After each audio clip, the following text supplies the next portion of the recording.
2 Peter 1, from verse 2. I want to show you something. दूसरा पत्रस 1 और 2 मैं कुछ दिखाना चाहता हूँ. Say, Lord, I'm ready बोले प्रभु मैं तैयार हूँ to receive your word. तेरे वचन को ग्रहण करने के लिए. All right, hear this. Grace and peace be multiplied unto you. How? How? Not through somebody laying their hands on your head. वचन क्या कह रहा है? अनुग्रह और शांति तुम्हारी जिंदगी में कई गुना हो जाए परमेश्वर के ज्ञान के द्वारा. किसी के हाथ में से नहीं. How is grace and peace multiplied? अनुग्रह और शांति कैसे कई गुना बढ़ते हैं आपकी जिंदगी में? Say, through the knowledge. बोले ज्ञान के द्वारा. Through the knowledge. ज्ञान के द्वारा. Through the knowledge of God परमेश्वर के ज्ञान के and द्वारा. of Jesus our Lord. और प्रभु यीशु के द्वारा. And where do you get knowledge of God and of Jesus? और कहाँ आपको ज्ञान मिलता है परमेश्वर और प्रभु यीशु के बारे में? In the word. वचन में. Amen. Amen. That means the more you know about God from His word, the more grace and peace will be multiplied in your life. इसका मतलब जितना ज्यादा आप परमेश्वर को जानेंगे वचन के द्वारा उतना ज्यादा अनुग्रह और शांति आपकी जिंदगी में मल्टीप्लाई हो जाएगी. Amen. Are you getting it? God is not partial. परमेश्वर पक्षपाती नहीं है. Amen. If that means, as I was telling you about this law, the more you discover who God is and who you are in Christ, the more you will walk in grace and peace. जितना आप जान लेंगे कि मसीह कौन है और आप कौन है मसीह में, उतना आपकी जिंदगी में अनुग्रह और शांति होंगे. Now people don't like such kind of messages. अब लोगों को ऐसे संदेश पसंद. Why? Because it puts a level of responsibility on you. क्योंकि इसमें एक स्तर की जिम्मेदारी आपके ऊपर आती है. Because so many Christians say, "Oh brother, God is sovereign. He does what He pleases." क्योंकि कई से मसीह कहते हैं परमेश्वर तो जो चाहता है वो करता है. Whatever He wants to do, He will do. जो वो करना चाहेगा करेगा. You know, I'm just putting a filter. मैं अपनी बात I don't want to say anything. रोक कर कह रहा हूँ क्योंकि मैं खुल कर. Sometimes I feel like, oh man.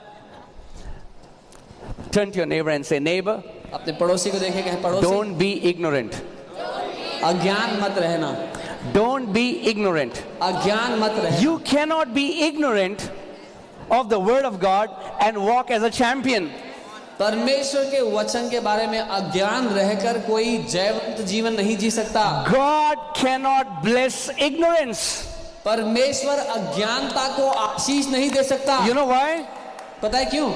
Because everything that God does for us is received through the knowledge of God. क्योंकि जो कुछ परमेश्वर हमारे लिए करता है वो ग्रहण होता है परमेश्वर के ज्ञान के द्वारा. So there is a level of responsibility on your shoulder. So आपके कंधों पर जिम्मेदारी का एक Not बोझ going है. to WhatsApp, brother, sister, pray for me. और वो बोझ ये नहीं WhatsApp पे जाएं भाई बहन मेरे लिए प्रार्थना Yes, करना. your brother and sister will pray for you. हाँ आपके भाई या बहन प्रार्थना करेंगे आपके लिए. But you have to know who God is and who Jesus is yourself. लेकिन आपको जानना पड़ेगा कि परमेश्वर कौन है, प्रभु यीशु कौन है. That means you will have to take out time. इसका मतलब आपको समय निकालना You will पड़ेगा. have to take the dust off your Bible अपनी बाइबल से मिट्टी झाड़ना पड़ेगा.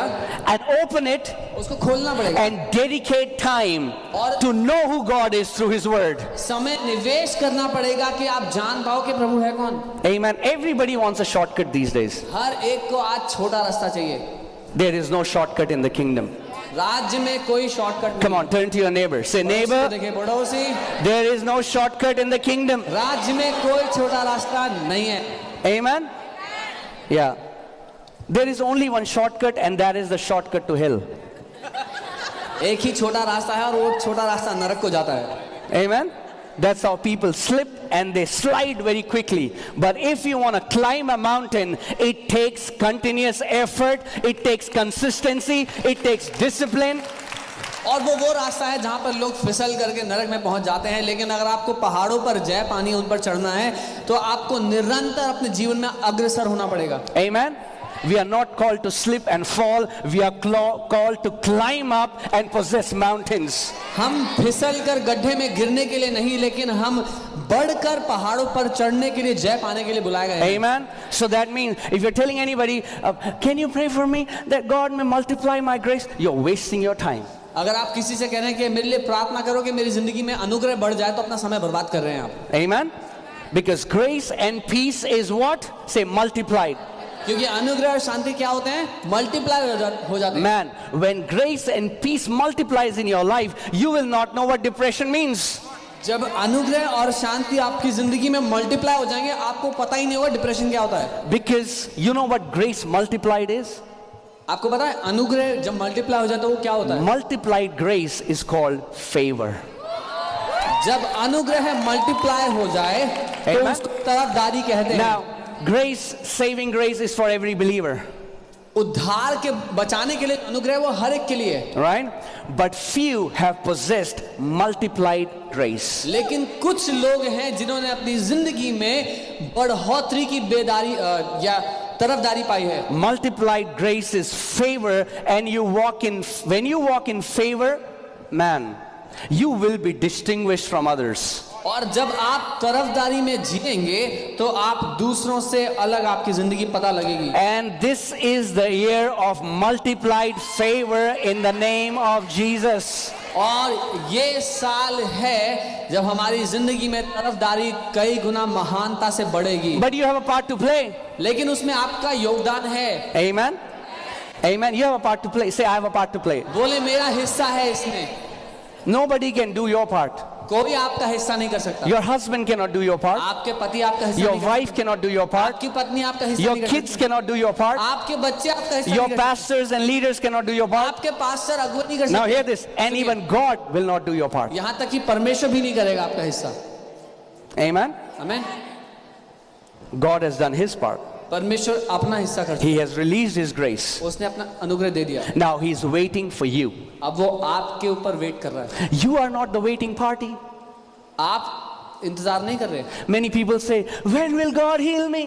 कई लोग कहते हैं परमेश्वर कब मुझे चंगा When will करेगा? God do this for me? परमेश्वर कब मेरे लिए ये God करेगा? is not, you are not the waiting party. आप इंतजार करने वाले नहीं हैं। God is the waiting party. परमेश्वर है जो इंतजार कर रहा है। Because God did it 2000 years ago. Whatever your question is, when will God do it? Let me answer it. 2000 years ago he did it. जो कोई भी आपकी जिंदगी में अगर सवाल है कि परमेश्वर कब करेगा, मैं उत्तर बता रहा हूं, परमेश्वर ने 2000 साल पहले कर दिया। Okay? Let's continue. Let's read it. All right.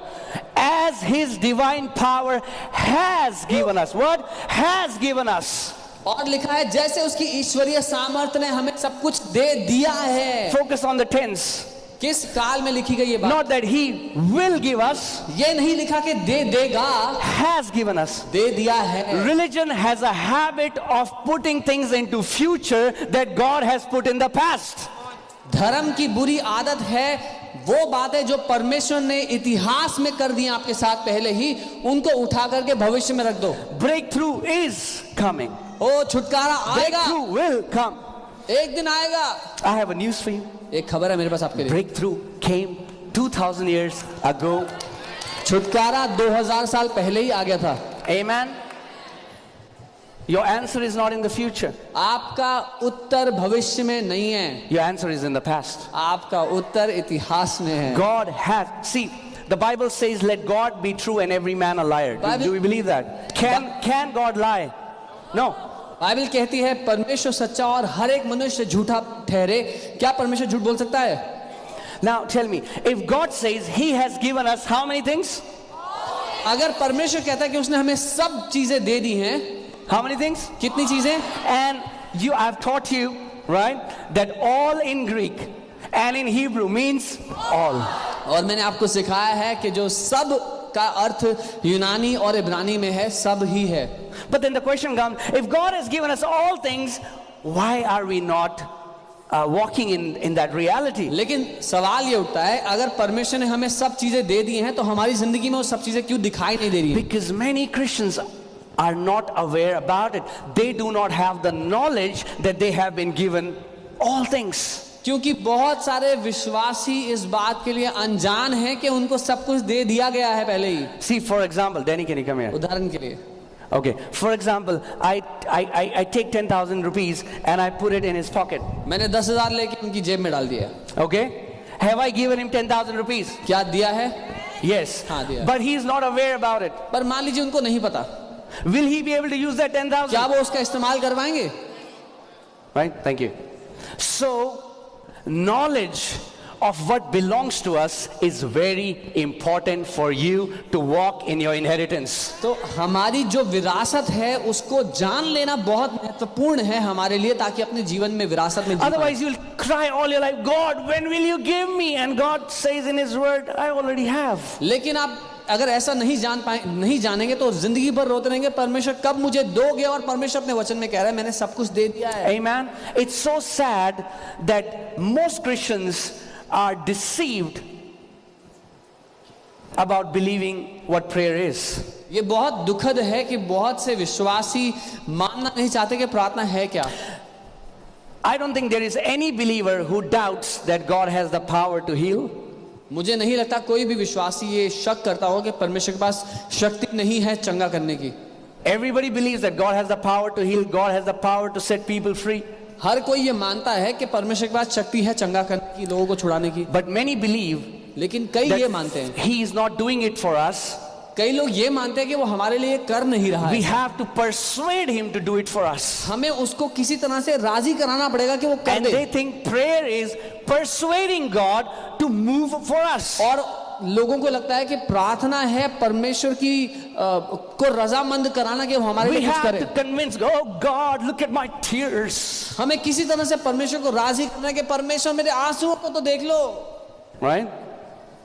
I've told you that story. I don't have time, but I've told you that story. One time one preacher came and he said, God will not answer your prayers unless He sees tears. और मैंने आपको एक कहानी बताई है, मैंने भी एक बार एक प्रचारक आया, उन्होंने कहा परमेश्वर तब तक उत्तर नहीं देगा जब तक तुम्हारे आंसू ना देख Now, ले। that time I was an ignorant believer. और उस समय मैं एक बिना ज्ञान का विश्वासी था। So what did I do?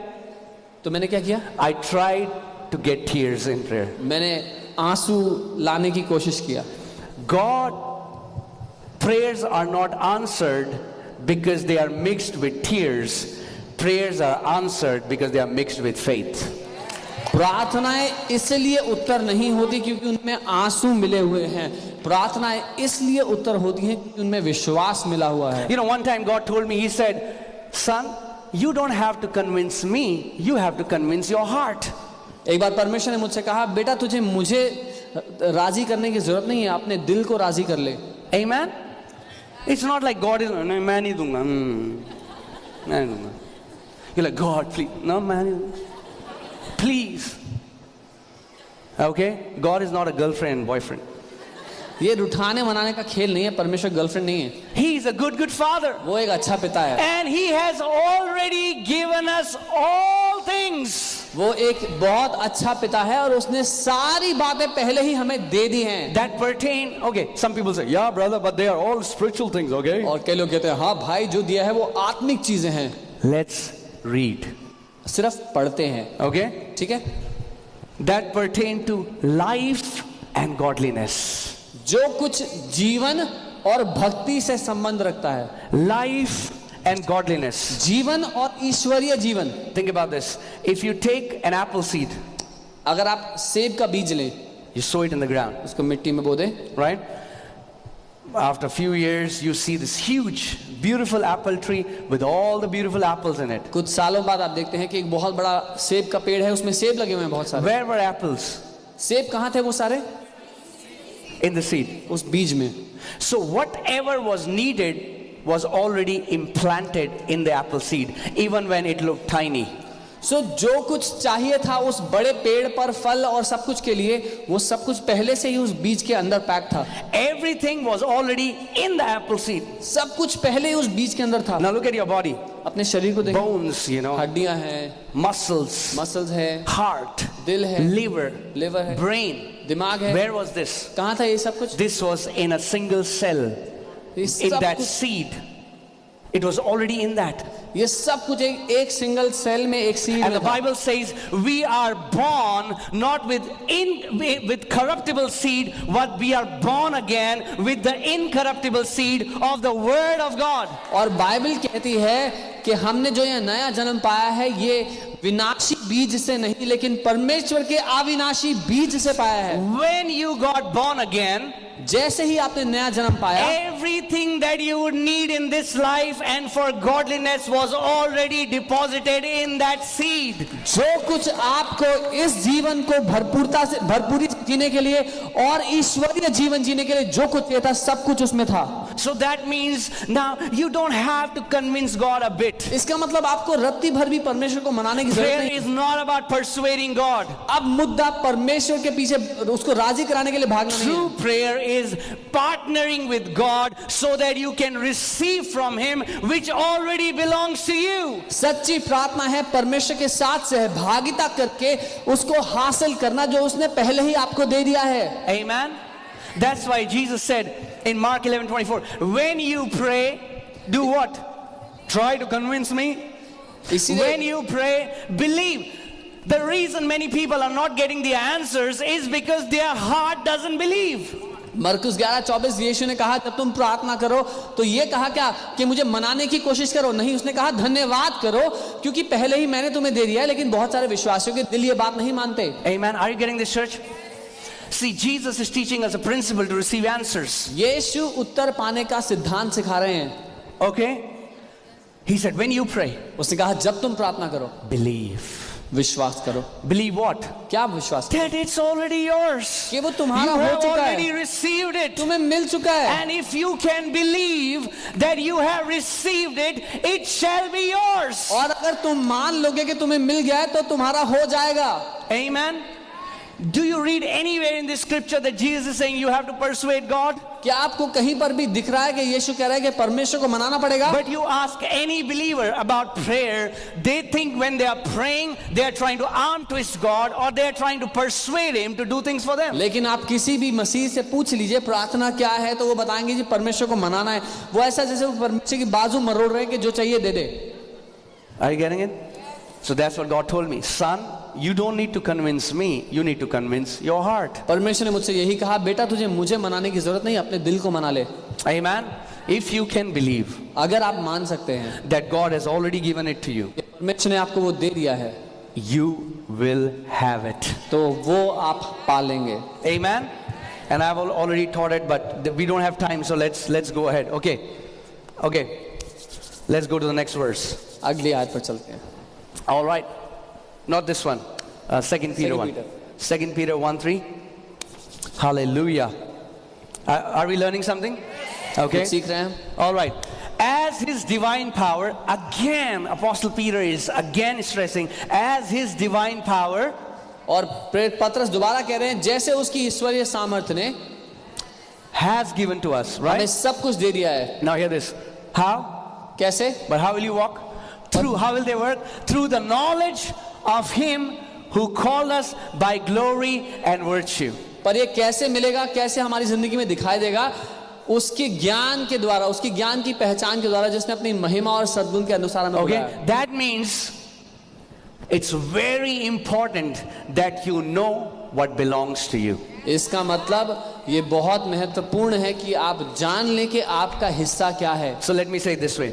True Christianity is not trying to get more from God. सच्ची मसीहत परमेश्वर से और पा लेना नहीं है। True Christianity is discovering what is already yours in Christ Jesus. लेकिन सच्ची मसीहत ये जान लेना है कि आपको पहले ही क्या मिल चुका है मसीह यीशु में। Amen. आमीन। You don't have to beg God one day in your life now. अपनी जिंदगी के एक और दिन परमेश्वर से आपको भीख मांगने की जरूरत नहीं है। But you can just thank Him and say, Father, I thank you.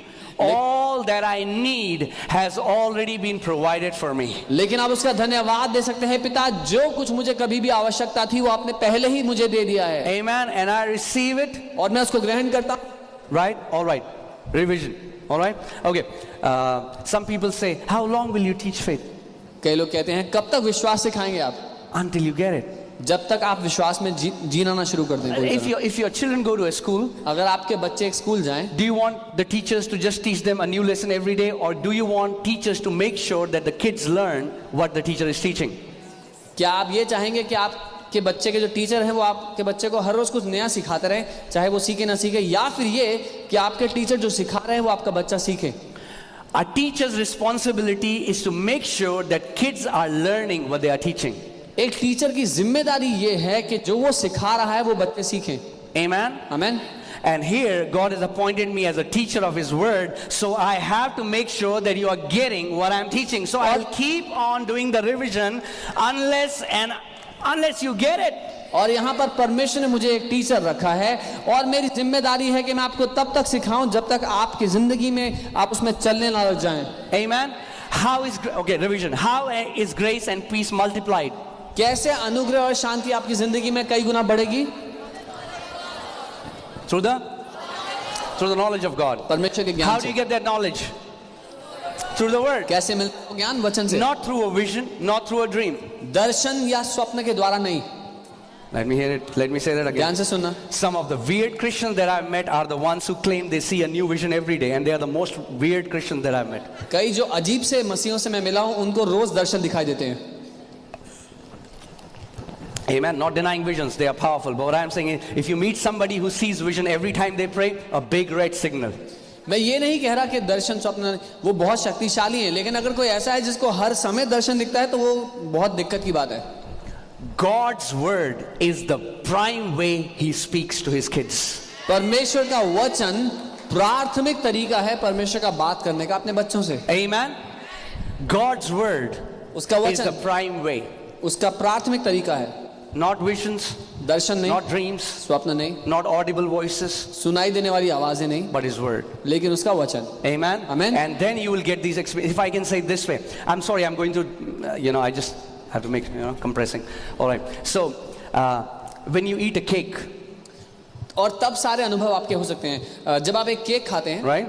There is the base of the cake, cake में एक बेस होता है and there is topping. और फिर उस पर टॉपिंग होती है। Cake tastes good because there is a nice base and then there is a nice topping. Cake अच्छा इसीलिए चखने में होता है क्योंकि उसका बेस अच्छा है, उसकी टॉपिंग Put अच्छी some है। cherry on the top, there's some whipped cream, कुछ चेरी है, कुछ क्रीम है, right? है ना? In the same way, ठीक वैसे the word of God is the base. परमेश्वर का वचन जो है वो नींव है, बेस है। And a vision and dream can be like a topping on the top. और जो दर्शन और स्वप्न है वो टॉपिंग की तरह हो सकते हैं But ऊपर। if you make the base as topping, लेकिन अगर जो टॉपिंग है वो बेस हो जाए the cake is going to taste horrible. तो वो केक बहुत ही बकवास होगा। Amen. Are you guys with me? Right? All right. So, and God has given us, as His divine power has given us, all things, how? Through the knowledge. तो परमेश्वर ने सारी बातें जो हमें दी हैं अपनी ईश्वरीय सामर्थ्य के अनुसार वो कैसे मिलती हैं? उसके ज्ञान के द्वारा। Praise God. You're good students. अच्छे शिष्य। Amen. One time I was praying and the Lord said, He said, do you know why Jesus was the best teacher? एक दिन मैं प्रार्थना करता हूँ, परमेश्वर ने कहा पता है क्यों यीशु सबसे अच्छा टीचर रहा है? I said, no Lord. मैंने कहा क्यों प्रभु? He said, because he was the best student. उसने कहा क्योंकि वो सबसे अच्छा शिष्य रहा है। The problem is so many Christians wants to teach the word but they never want to submit and learn. That's the problem. दिक्कत है कि बहुत से मसीह वचन सिखाना तो चाहते हैं लेकिन पहले खुद सीखना नहीं चाहते। Only the best students become the best teachers. केवल सबसे अच्छे शिष्य ही सबसे अच्छे शिक्षक बनते हैं। Amen. All right, you are good students. आप अच्छे शिष्य हैं। Let's go to Isaiah 5:13. The Bible says God is saying, my people have gone into captivity because they have no knowledge. यशायाह 5:13 वचन में परमेश्वर कह रहा है कि मेरे लोग बंधनों में इसलिए पड़ गए क्योंकि उनको ज्ञान नहीं था। Okay. What kind of knowledge? किस तरह का ज्ञान? The knowledge of His word. उसके वचन का। Because His word reveals His will. क्योंकि उसका वचन उसकी इच्छा उसकी मर्जी So हमें many बताता times है। people will come, they say, Pastor, कई बार लोग आते हैं कहते हैं pastor ji I want to know what the will of God is. मैं परमेश्वर की इच्छा जानना चाहता हूँ। ये रही।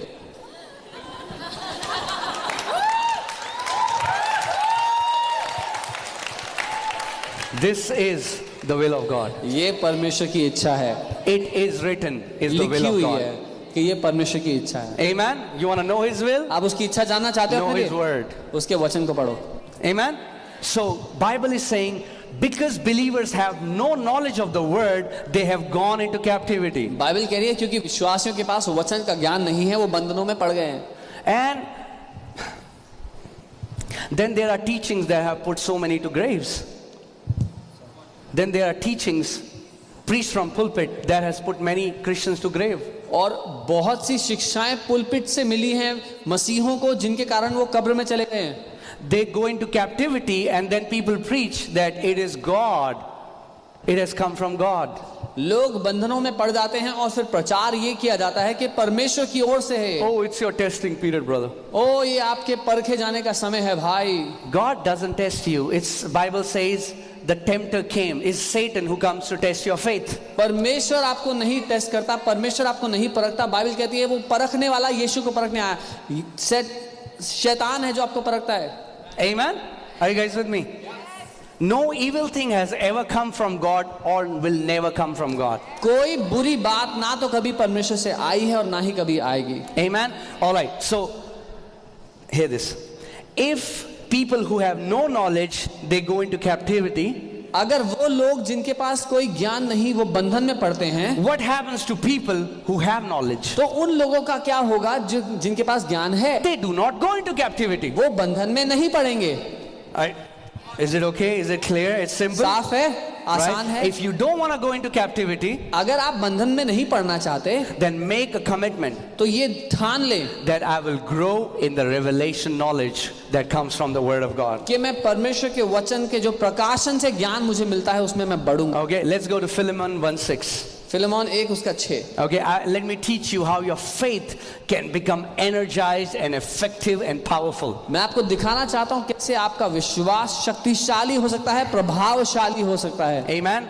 All right. It says that the sharing of your faith may become effective by the acknowledgement of every good thing which is in you in Christ Jesus. और लिखा है कि विश्वास में तेरा सहभागी होना तुम्हारी सारी भलाई की पहचान में मसीह के लिए प्रभावशाली हो। Now, the awesome thing is, अच्छी बात यह है this verse destroys the prayer of many Christians.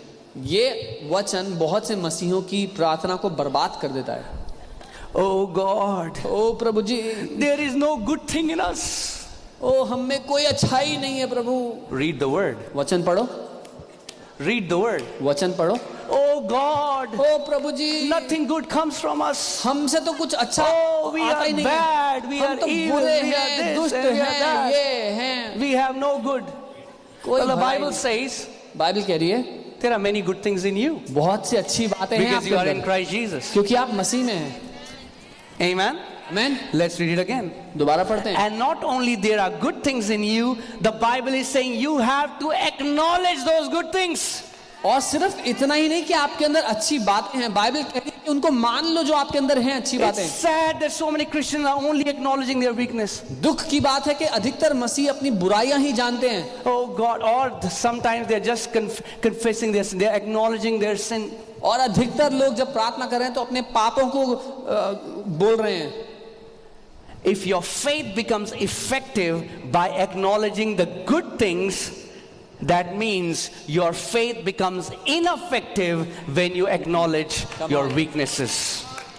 अगर आपका विश्वास प्रभावशाली तब होता है जब आपके अंदर अच्छी बातें जो हैं उनको आप मान लो, तो आपका विश्वास तब कमजोर पड़ता है जब आपके अंदर जो अच्छी बातें हैं उनको आप ना मानो। Amen.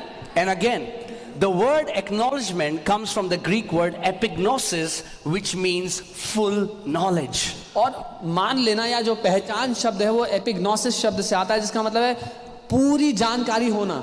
Come on, turn to your neighbor and say, neighbor, अपने पड़ोसी को देखिए, बोले पड़ोसी, there are many good things in me in Christ Jesus. मेरे अंदर बहुत सी अच्छी बातें हैं मसीह में आने के बाद। Wow, isn't that a revelation? क्या ये प्रकाशन नहीं है? Isn't that a revelation? Because so many people look at themselves and all they see is what is wrong with me. क्योंकि अधिकतर लोग अपनी जिंदगी देखते हैं और कहते हैं दिक्कत क्या है मेरी। Amen. But God's word is telling you, hey, your faith is not effective because you're not acknowledging the good things that are in you. लेकिन परमेश्वर का वचन आपको बता रहा है आपका विश्वास इसलिए काम नहीं कर रहा क्योंकि जो अच्छी बातें आप में हैं उनको आप मानने को राजी नहीं हो। God, I'm a sinner. प्रभु मैं पापी हूँ। प्रभु मैं तो पापी हूँ।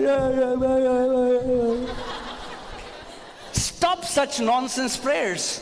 बंद कर दें ऐसी If बेकार की you think प्रार्थना। God is pleased by such prayers, you are deceived. अगर आपको लगता है परमेश्वर प्रसन्न होता है ऐसी प्रार्थनाओं से तो आप धोखे में हो। These are unbelieving prayers. These are ignorant prayers. These are stupid prayers. ये अविश्वास से भरी हुई, अज्ञानता से भरी हुई और बेवकूफी से भरी हुई प्रार्थनाएं हैं। Don't try to muster pity in God's heart because you are trying to show that how terrible you are. परमेश्वर के दिल में तरस जगाने की कोशिश मत करो ये दिखा के कि मैं कितना खराब हूं। थोड़ा भिखारी नहीं हो आप. You're not a beggar.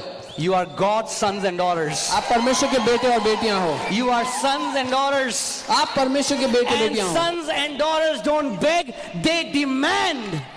और बेटे और बेटियां भीख नहीं मांगते, वो हक से मांगते हैं। Amen. कभी देखा आपने आपका बच्चा के mummy? Have you ever seen your children begging you for food? Amen. You need to know who you are. आप जानना जरूरी है कि आप कौन हो। And the only way you will know who you are is when you will see yourself in the mirror. और एक ही तरीका है कि आप कौन हो आप तब जानोगे जब आप उस शीशे में देखोगे। Amen. All my sisters, मेरी सारी there is बहनें, also another kind of mirror. एक दूसरे तरह का शीशा भी है आपको देखने के लिए। Amen. There is another kind of mirror एक दूसरे तरह का शीशा है आपके that लिए will show you how you are in Christ Jesus. जो आपको दिखाएगा आप मसीह में कैसे हो, And that will show you who you are in Christ जो Jesus. आपको दिखाएगा आप मसीह में कौन So हो। when you look at this mirror, जब इस शीशे को देखो oh, you will say, man, I am anointed. Man, I am appointed. I am an overcomer. Oh, I shall be above only. I will not be beneath. I am blessed. I am highly favored. जब आप इस शीशे को देखोगे तो जानोगे कि मैं अभिषिक्त हूँ, मैं परमेश्वर की ओर से चुना गया, मैं उसकी ओर से रखा गया, परमेश्वर की तरफदारी मेरे जीवन के ऊपर है। Amen. That's what Bible calls, this is where you check, this is the law of liberty. This, when you look at yourself, you're like, man, I look so wonderful in my spirit. इसको Bible कहती है आजादी की व्यवस्था। जब आप इस आजादी की व्यवस्था को देखते हैं तो आप जानते हैं कि आप कितने अद्भुत हैं। Amen. Amen. People can tell you, लोग कह सकते हैं you are good for nothing. कि तुम किसी काम के लिए अच्छे नहीं हो, But when you look yourself in the mirror, you know what? The world gives you a wrong picture. God's words gives you the true picture of who you are. जब आप परमेश्वर की इस तस्वीर को देखेंगे तो आप जानेंगे कि आप कौन हैं। दुनिया आपको एक खराब तस्वीर देगी आपकी, लेकिन परमेश्वर आपको एक अच्छी तस्वीर देगा आपकी। Amen. God's word will show you how God sees you. परमेश्वर का वचन आपको दिखाएगा कि वो आपको कैसा देखता है। Amen. All right, let's see this again. Let the sharing of your faith may become effective by the acknowledgement of every good thing. How many things? You need to acknowledge every good thing which is in you in Christ Jesus. तो तुम्हारा विश्वास में सहभागी होना तब प्रभावशाली होगा जब तुम हर एक अच्छी बात को पहचान लोगे जो तुम्हारे अंदर है मसीह यीशु में आने When के was the बाद। last time you prayed, Father, I thank you that I am your son? कब था पिछली दफा जब आपने ऐसे प्रार्थना की, पिता मैं धन्यवाद देता हूं कि मैं आपका बेटा हूं। When was the last time you said, Father, I thank you because I am a co-heir with Christ Jesus? कब था पिछली बार आपने प्रार्थना में जब ये कहा, पिता मैं धन्यवाद देता हूं कि मैं मसीह के साथ संगी वारिस हूं। Jesus, Yeshu, you are my Lord. आप मेरे प्रभु हो। Sickness and disease have no power over me. बीमारी और रोग का मुझ पर कोई बस नहीं चलेगा। I am forgiven मैं माफ किया जा चुका and हूं free from sin and guilt. और आजाद हूं पाप I और am दोष blessed से। and highly favored. मैं आशीषित हूं और बड़ी तरफदारी मेरे ऊपर है। Amen. Now that's how New Covenant Church is supposed to pray like. अब ये तरीका है जिसके द्वारा नई कलीसिया को प्रार्थना करनी चाहिए। Amen. Come on, we have to change the way we pray. हमें बदलना पड़ेगा कि हम प्रार्थना कैसे कर रहे हैं। Stop begging.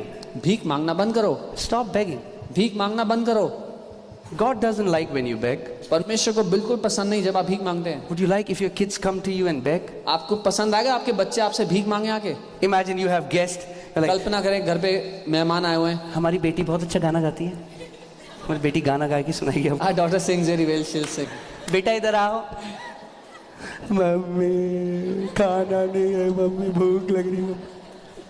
The guest will think you are terrible mom and dad. आपके मेहमान सोचेंगे कितने बुरे माँ बाप हैं आप।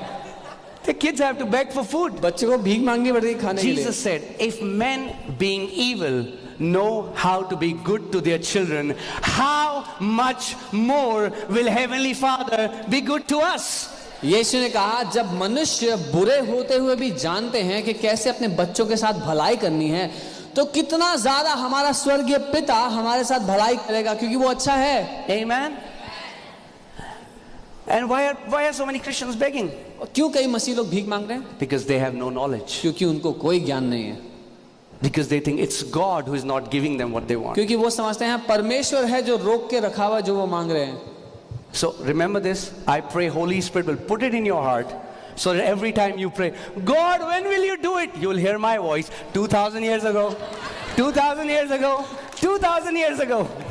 तो मेरी ध्यान से सुनिएगा ये बात कि अगली बार जब आप प्रार्थना करोगे, परमेश्वर कब मेरे को ये दोगे, कब मेरे साथ ऐसा करोगे, तो आपको मेरी आवाज आए कि 2000 साल पहले दे दिया है, 2000 साल पहले हो गया है। Amen. So stop trying to convince God. इसलिए परमेश्वर को राजी करना बंद कर दो। Try to convince your heart. अपने दिल को राजी कर लो। And how will your heart be convinced? और आपका दिल कैसे राजी होगा? When you fill it with the word of God. जब उसको परमेश्वर के वचन से भर दोगे। Amen. Amen. When your heart is filled with the word, जब आपका दिल वचन से भर जाएगा, it will be easy for you to believe. तो आसान होगा विश्वास करना। Amen. How many people are getting what I'm saying? कितने लोग समझ रहे हैं जो मैं कह रहा हूँ? Amen. All right. So let's go to Romans 4:19. Romi 4:19। I'm quickly trying to preach. All right. And you have to quickly receive. Okay? Quickly. Okay? All right. Romans 4:19. Romi 4। It says for Abraham that Abraham, not being weak in faith, he did not consider his own body. और यहाँ लिखा है कि वो विश्वास में कमजोर ना पड़ा और उसने अपनी देह की ओर ध्यान ना दिया। Now hear this. Abraham, and I told you, we can become weak in faith. और मैंने बताया था हम विश्वास में कमजोर पड़ सकते And हैं। Bible is teaching us how. और बाइबल बता रही है कैसे। Abraham did not become weak in faith because he considered not his body. Abraham विश्वास में इसलिए कमजोर नहीं पड़ा क्योंकि उसने अपनी देह की दशा की ओर नहीं देखा। He did not consider it. He did not pay much attention to it. He did not acknowledge it. He did not exalt it. उसने उसकी ओर ध्यान नहीं दिया, उसको महत्व नहीं दिया, उसको बहुत बड़ा नहीं बना लिया अपनी जिंदगी के लिए। And in our context, और हमारे विषय में Abraham's body simply means your natural circumstances. Abraham की देह का अर्थ है आपकी जिंदगी के आसपास जो परिस्थितियां हैं। To simply say it, आसान बोलूं, when God said, I will make you a father of many nations, Abraham did not put his butt in between. जब परमेश्वर ने अब्राहम से कहा कि मैं तुझे देशों का पिता बनाऊंगा, तो अब्राहम ने लेकिन नहीं बोला। He didn't say, God, but, लेकिन प्रभु, but, लेकिन, no but, no if. कोई लेकिन नहीं, कोई परंतु नहीं, Only the word of God. केवल वचन। Amen. When God says something, जब परमेश्वर कुछ कहता है, we say yes sir. हम कहते हैं जी हुजूर। How it shall be done is not your business. कैसे होगा आपका काम नहीं है। Okay, turn to your neighbor. अपने Say पड़ोसी को neighbor. देखिए, बोले पड़ोसी, It's not your business ये आपका काम नहीं to है know कि जान लो how it shall be done. कैसे होगा। God says believe. He didn't say find out how. परमेश्वर कहता है विश्वास करो, वो नहीं कहता पता लगाओ कैसे। Amen. आमीन। No farmer goes, takes a seed and say नहीं मैं तो तब तक नहीं बोऊंगा, पहले बताओ कैसे पेड़ बनेगा ये। कोई भी किसान जाके ऐसा नहीं करेगा बीज लेके I will not sow it till I know how this will become You a don't tree. go to the airport and say मैं नहीं बैठूंगा अंदर, पहले मुझे बताओ कैसे उड़ता है प्लेन। वो बोले बाहर जाओ। Are you getting?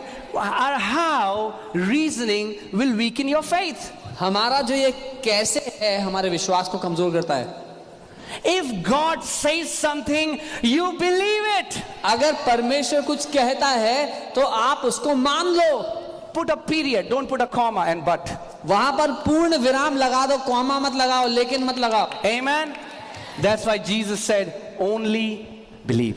इसीलिए यीशु ने कहा सिर्फ विश्वास। What did Abraham do? He said, yes sir. Amen. When God told me that He'll give us a land in this place, what did I say? I said, but Lord, we don't have money, Lord. I said, yes sir. जब परमेश्वर ने हमसे कहा कि वो हमें इस क्षेत्र में भूमि देगा, तो मैंने ये नहीं बोला कि लेकिन प्रभु पैसे तो है नहीं। मैंने बोला जी हुजूर। Amen. आमीन। And we are now standing at और the answer. यहाँ पे हम खड़े हुए हैं। How it happened, I don't know. कैसे होगा मुझे नहीं पता। but it will happen because God is not a man that he should lie. लेकिन होगा ये पता है क्योंकि परमेश्वर इंसान नहीं कि वो झूठ बोले. Amen. So Abraham did not become weak in faith, considering his own body.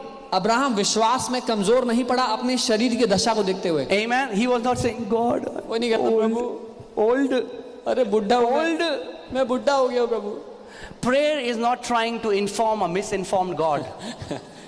प्रार्थना एक अनजान परमेश्वर को जानकारी देना नहीं है. So many Christians are trying to give information to God. बहुत से मसीह लोग परमेश्वर को don't you जानकारी know? दे रहे हैं. प्रभु God, आप he knows. जानते He's हैं? like, you don't know.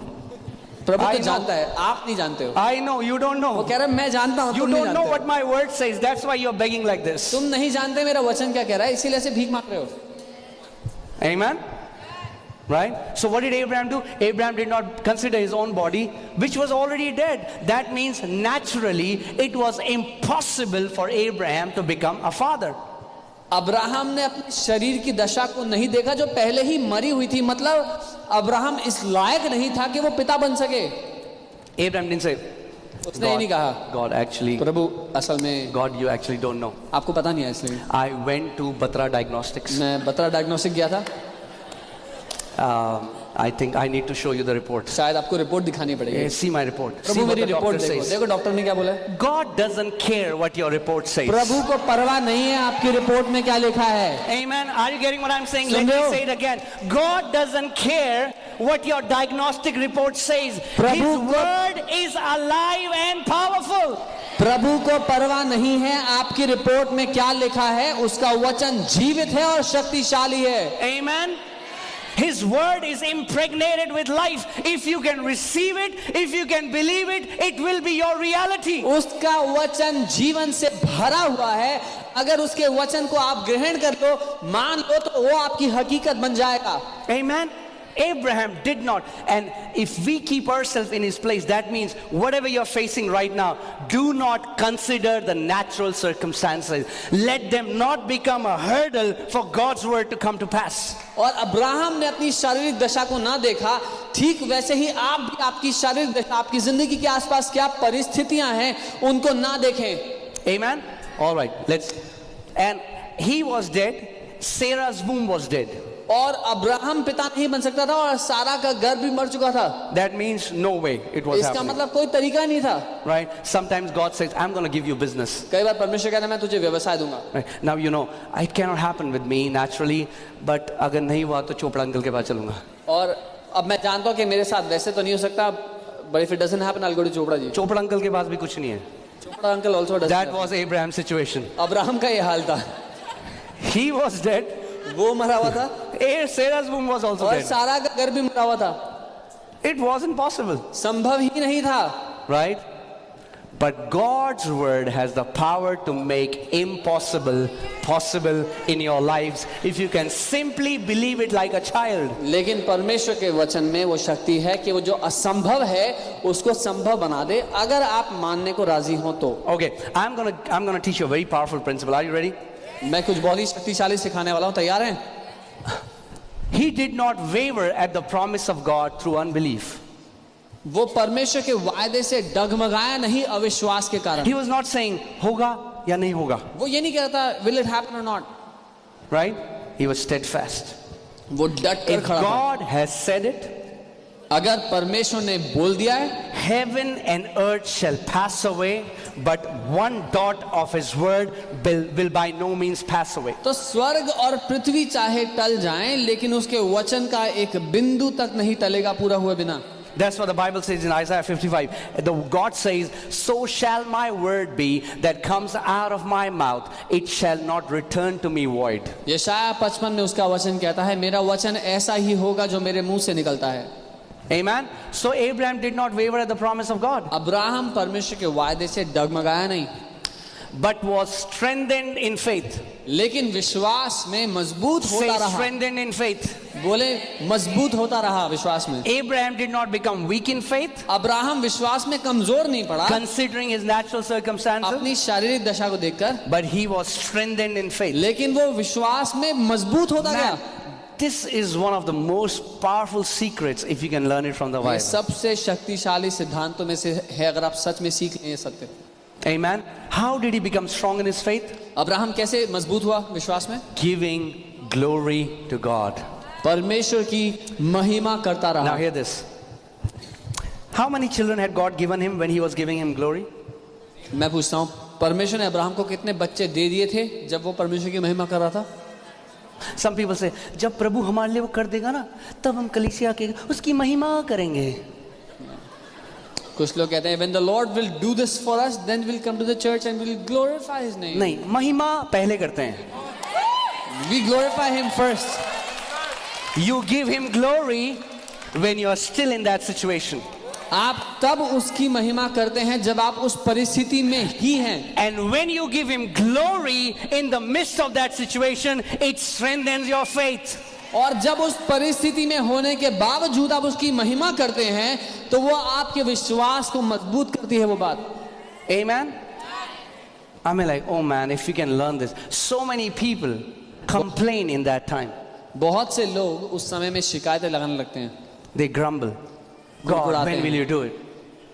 What was Abraham doing? Abraham क्या कर रहा था? He was giving God glory when he had not yet seen the answer. वो परमेश्वर की महिमा कर रहा था जैसे